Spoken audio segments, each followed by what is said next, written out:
Hello, we're back with some more Escape from Tarkov, and the long-awaited patch is finally here. Now, they've brought in some cool stuff in the game, so we'll get into some of the most important ones. And obviously, everybody's interested in the gun, so they've got an actual AKM in the game right now. There's also a VPO-209, which is a civilian version of the AK, a VPO-136, civilian version of the AK, and the VPO-209, which fires the TKM ammo. The TKM cartridges can only be loaded into the standard AK magazines, but neither the VPO-209 or the VPO-136 can fire them in this course. There's also the DVL-10 M1 Saboteur with a sniper, with a silencer on it, and also some of the new weapon body kits. We also have some helmets. We got some other cool stuff in there, and all sorts of goodies for you to find in the world. When I mean goodies, I mean like 70 different new items they've added to the game. So they are getting there, you know, we're getting lots and lots of stuff. I mean, Shoreline's not quite done yet. That's supposed to be up in a couple of days. Second part of Shoreline should be done, so we'll see how that's going to work like. They've also increased the player count on the maps, so it's no longer what you remember it. I think Shoreline is 12 now. Woods is 9. Factory 7. And I think Customs is 8. Like that. They've increased it the other day, and that's quite nice that you're going to get a little bit more action, a bit more players. One of the things I kind of always wanted to see is like a lot more scavs, you know. It's just in case you have a lot of guys that come in and sort of rush the map trying to get to the end and maybe just score in an AK or two and then just get out. Have more scavs in. The more scavs you have, the more you're going to cause problems, and the more you're going to have to freeze people into a position that, wait a minute, I can't just really go past that quick. There's 4 or 5 scavs there that basically aimbotting, so I need to be careful here. I can't just rush him with a pistol. I can't just rush it with just a hatchet or something like that. So I think that's one way of fixing a couple of things, would be just adding a couple of scavs in there. They will fix a lot of problems. And one of the things that I always see as one of the nicest maps out there, it's Shoreline, but it's just so empty that there's just nothing for you. I know you increase the players, but that doesn't change the fact that players still gonna rush to the exit, get the 2-3 kills on the scavs, grab all the guns, and then just get out. You know, the problem is that you want to keep them in the raid longer, and by keeping them in the raid longer, you'll need more things for them to do, and that's why I think scavs are the way to go forward with this. Otherwise, you're basically facing the same problem. You know, people don't bring in that much loot, especially early on, and even later down in the game. You'll still see maybe a couple of guys coming in as a squad, and then the rest of them will be a pistol or a hatchet or something like that. And the reason behind that is because you can just simply think, hop in on Shoreline, go left side at the exit, there's 3 scavs there, easy kills, go in, take 3 guns, get out, sell it, and then rinse and repeat. But I think if you have a couple of more in between that, then things will play out a little bit different. Now, one of the major things I really love in the game, and I kind of hated in the previous patches, is the ability for you to heal.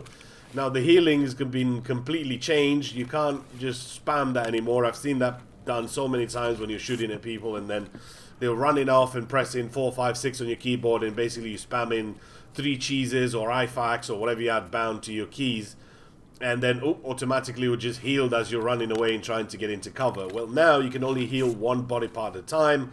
You consume a lot more medicine. You're going to need to carry, you know, the way it should have been. You should carry medicine with you. You should carry IFAKs with you. You got card that you can carry with you. Bandages are a big thing. Now you also have the splints that are a big thing, because you're going to, at lower levels, obviously you don't have your levels worked out a little bit, so you're going to have a lot more pain, a lot more tremor, fractures. You're going to get a lot of those, and the meds go so quick. I mean, I'm taking up 3, 4 pieces of cheese with me, with 3 bandages and 2, 3 splints with me, and by the time you're at the end of the raid, or you got engaged a couple of times by the scavs or players, it's gone, man. It's like just that quick. It goes so fast. So I think it just brings a whole new dynamic to the game, and it's just more realistic, you know, that you should be careful how you go into a firefight. You know, you should be always paying attention to what you're doing. You can't be sort of rushing in anymore, because you can't heal that quickly anymore. And then I've had it so many times where some dude was hiding in a bush somewhere and shot you once or twice in a leg with a Makarov. Even though it didn't sort of completely blacken out your leg, it still gave you the pain, and then that sort of made you limp. So you still had to use a painkiller just to get away from that, or maybe if you had splint on you, you could use that. Either way, if you didn't have a chance to play the game, and I know they had a few issues with the servers, and they put in some Halloween stuff, which you'll see at the end of the video, you will be able to play it now. They've installed more servers, so you should be able to get into the game. I know matchmaking was taking a bit long than expected, but it should be a lot better now, and you should be able to play it. But overall, I do like the way the medicine is sort of implemented in the game. I know at some point later down the line, probably around 2018 at some point, we will get some animations for the actual healing.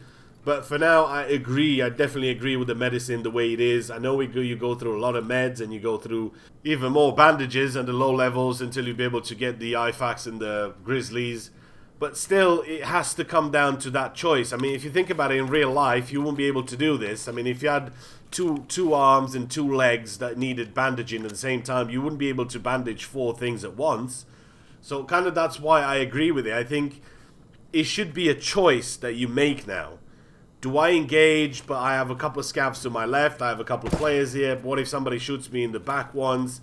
It has to be like a calculated decision, and I think that's going to bring a whole new sort of dimension to the game, and that's what I'm really looking forward to, especially with the new 7.62 ammo. That does quite a lot of damage, it inflicts like heavy damage, so you got to be careful these days. I know the rate of fire for it is not the best, but still, you do have that 7.62 bullet in there, and that's going to do quite a hefty amount of damage to anybody. If you shoot him in the leg, I mean, that should give him pain instantly, and he should be limping, and it should be just a nice, easy kill for you to pick up afterwards. Another thing, after doing some testing, what I've noticed in the game is that some of the weapons are kind of been nerfed, or maybe the ammo has. Especially the Saiga. The Saiga used to be a really nice gun inside close quarters, factory, and anything like that. Right now, it takes a bit too many shots to kill a scav with it. Also, the same thing goes for the shotgun. I mean, I've tested it on the stream with slugs, we tested it with buckshot, and it kind of seems to be just a little bit weak now, so maybe that needs to be a little bit, just a bit more buff needed to it. Same thing goes for the shotgun, obviously. My beloved TT pistol seems to be nerfed a bit, or maybe it's just the ammo. I've tested it out on quite a few people. I've tested it out on scavs a little bit. Maybe it's just the ammo, the LRNCP, or whatever that ammo was called that I use with the black tip. It's just not really cutting the mustard anymore, so I need to try and test out some of the other ammo out there just to see if anything's been changed really to it. But it just feels a bit weak, really, and everybody's kind of using TTs early on in the game until you start to level up your traders a little bit. Another big thing that they've got into the game is the optimization. I know the RAM, everybody was sort of complaining about this. And optimization of RAM, optimization of customs location, fixed one of the problems causing memory leak, and optimization of traffic, and fixed part of the case causing freezes. So the more we're going to get into it, obviously the more optimization we're going to get. It's just going to run better. We did have some problems over the weekend, however, I mentioned earlier on that they've added some Halloween sort of costume in there. It was like a helmet, which you'll be able to see in a little bit. And it kind of caused a lot of problems because what had happened, they kind of in the first run, every single scav had one. So I think that was a bit too much. And because you had so many scavs, you had like 20 plus scavs on the map, then you'd have 20 different glowing items that was showing up, and it was just a bit too much. And we went in on a night raid just to see what it looks like on woods. And you know the sniper scav that spawns up there on the mountain. I mean, you could literally see everything everywhere. It was really fun, I gotta say. It was pretty cool. I mean, but the scavs were a dead giveaway because you knew exactly what he was. And there was just no contest there. And this is what it looks like right here. This is the jack-o'-lantern that you'll be able to find. Now, if you haven't actually played the game yesterday and able to find any of these, don't worry, I've saved about 5, 6, 7 of these. I don't know how many I have in my inventory, so we'll give some away on streams if you haven't got one. But it looks pretty cool, so if you do the little wiggle, yeah, that's nice. Everything's going to be linked in the description. My Discord's going to be linked in the description if you want to join on and you can have some fun with us, and we'll get some raids and lots of people there to play with. All the list and everything that they've changed to the game, all that's going to be in there, so give that a read. There's quite a lot of things to go through, all the items, all the barter stuff, all the things that you need to be doing in the game now, and some of the things that you might want to keep a hold of because you'll need them for the missions again. The missions have been reset, so you will have to do your trader missions again. Remember, I've done the quest 1, 2, 3 part quest, so you just rely on that. That's going to be in the description there for you. what keys you need and all that sort of stuff. It's all going to be in the description for you. So that's it for me for today. Let me know what you think about the patch if you managed to play a little bit. What's your general feel? What sort of things you like and what sort of things you don't like? Hopefully you guys have enjoyed the video, and I will see you in the next one.